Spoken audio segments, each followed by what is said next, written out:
با سلام، دکتر فائزه یوسفی هستم و اینجا کانال من در رابطه با رادیولوژی فک و صورت هستش. توی این کانال قراره با همدیگه با دنیای جذاب و دقیق تصویربرداری ناحیه مگزیلوفیشیال آشنا بشیم و با همدیگه از اصول پایه‌ای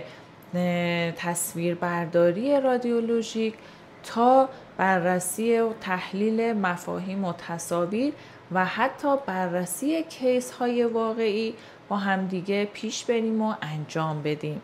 بنابراین هدف ما این هستش که با یک آموزش گام به گام و دقیق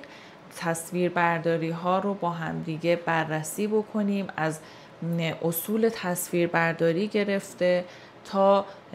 دستگاه هایی که در این زمینه وجود دارند، مزایا و معایب هر کدوم از دستگاه ها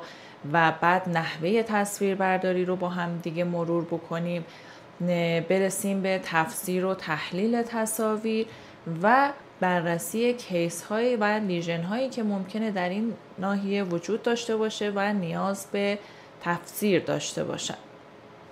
بنابراین با یک آموزش علمی گام به گام دقیق و البته با زبانی قابل درک در خدمت شما هستیم تا همه کسانی که ممکنه که به این حوزه علاقه‌مند باشن، به خصوص دانشجویان دندانپزشکی و همکاران عزیز دندانپزشکمون بتونن استفاده بکنن و در کنار ما مسیری رو با هم دیگه طی بکنیم که در نهایت برسیم به تفسیر درستی از تصاویر رادیولوژی توی ناحیه و حوزه فک و صورت. بنابراین اگر شما هم علاقه‌مند به این حوزه هستید و دوست دارید اطلاعاتی جالب، بروز و البته علمی و آموزشی در این زمینه داشته باشید، خوشحال میشیم که کانال ما رو سابسکرایب بکنید و با ما همراه باشید.